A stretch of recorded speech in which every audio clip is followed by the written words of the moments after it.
I'm planning to earn 10K MRR this year, and these are the strategies that I thought of and researched. So first up is building AI wrappers. Remember when ChatGPT created their own store where you could create your own ChatGPT and everyone said, oh, AI wrappers are dead. They're not gonna be alive in like 1 year and stuff like that. Well, I've got some examples for you that have insane revenues. So for example, Cursor. They raised from 0 to 100 million ARR in just 21 months with 20 people. Then we have Bold.dev that went from 0 to 20 million ARR in 2 months with 15 people. Then we have Cal AI that went from 0 to 8 million ARR with just a couple of founders, honestly. RizApp, for example, generating over 500K per month with their app right now. And there are countless more examples of AI wrapper apps that are making a ton of money right now. I think it's like a pretty untapped opportunity right now if you have a pretty good idea and good marketing for it. And the sudden shock of these apps is honestly not a coincidence, right? So AI costs have went down like 70% at this point, especially with DeepSeek, Gemini models just getting cheaper by the minute, honestly. And the agentic AI products are seeing 300% plus growth each year. Most of the time, these ideas aren't really original, right? So it's the marketing that makes these apps pop. Now, these apps choose various kinds of strategies to achieve such growth.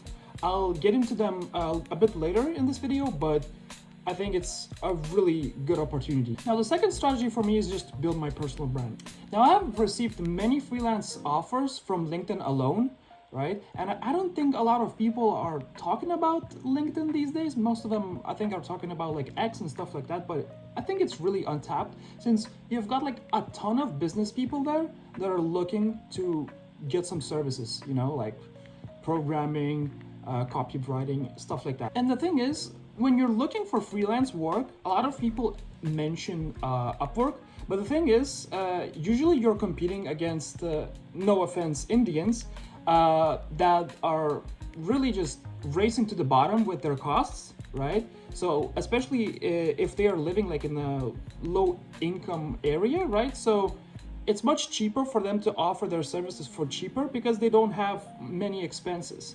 Not only that, on Upwork, you also have to build your reputation there. With LinkedIn, you can build your reputation through organic social media posts, and I've seen that work, honestly, and I haven't even posted that much. So I think it's really untapped, especially for freelance developers.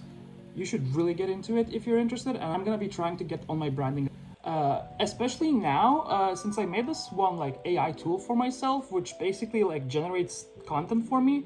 I basically filled out like AI content generation settings for it. I gave it some like example posts that I post myself, and actually a lot of the time it can generate pretty good stuff. I basically like RNG spam generate the post, and if I see something that I like, I eventually make it into a post.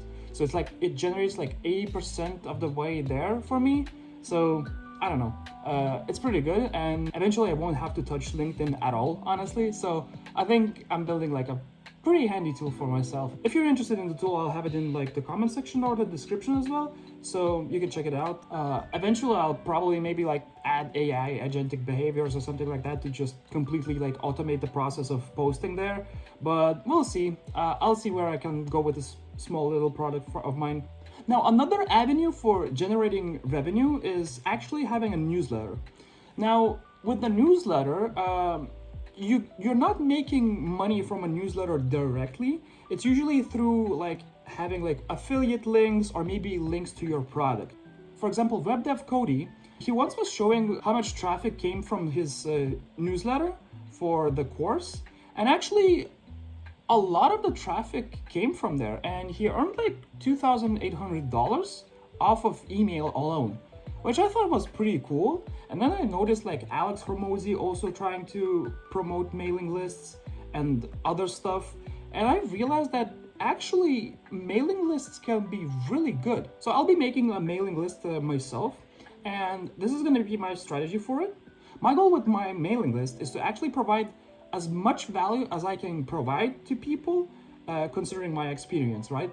which means segmenting my audience, knowing what they actually need, and producing emails that directly address their issues that they have. And the thing is, I really hate email spam personally, so I don't want to spam my users. So what I'll do is actually just post like an email once a week, maybe twice a week, something like that, so that, people aren't like sick of me. And with the mailing list, it's gonna actually build a little bit of trust in whatever I'll be offering, especially if my products are actually good, So that's one strategy that I have. But the thing is, I'll need to get user emails as well. One really good strategy for that is actually just having social media posts. You can like have social media posts for like some sort of an app or a product, right? And just add like a mailing list where basically you join like a wait list or something like that, and then you like send them targeted emails about the product, about the problems that the client might have and stuff like that, right? So a lot of people these days do social media marketing, and it's not only to grab like emails, but it's also to get more eyes on their apps. So for example, Steven Kravota, he made this app called Puff Count, where basically the app helps you out with quitting vaping. What he did was basically spam a shit ton of content, and eventually it leads to people downloading the app, trying it out, paying for it, and stuff like that. Another example would be RizApp. So RizApp, I don't know if you have ever scrolled Instagram Reels, but there's like a shit ton of Reels where basically there's like Minecraft parkour, and there's like some sort of a conversation, right? And then RizApp tells me to say this, right? So it's like a conversation between a girl and a guy, and the guy is trying to riz up a girl or some shit like that, right? So they don't seem salesman-like, they don't seem salesy. So I think people eventually, after seeing like 5 or 6 reels like that, decide to Google, oh, okay, like what is RizApp, right? So eventually they download the app and they try it out, they eventually pay for it. And I think this is like such a genius strategy, and people are noticing it now. I think it's still underutilized. So that is one strategy that I really want to try out. Another strategy that I actually dabbled into was Etsy. So since I knew quite a bit about LinkedIn, right? So how do you post, stuff like that, right? I created like 2 digital products. They were both like PDFs that basically sold information on how to post on LinkedIn and like post templates, right? Or for LinkedIn. Now, one thing that I realized with Etsy is that your product has to look as appealing as possible, right? So if we compare these 2 pictures, I think it's obvious which one attracts more people towards the product, even though the other product is actually more value for people. So if I continue selling my knowledge to other people, my goal is to actually make the product as appealing as possible. So that means maybe discounting it, maybe like showing what value they will get out of it, and probably making it look really aesthetic, right? For people to actually, try it out. At the end of the day, it really doesn't matter how much time you put into your product. What matters the most is how you actually market it.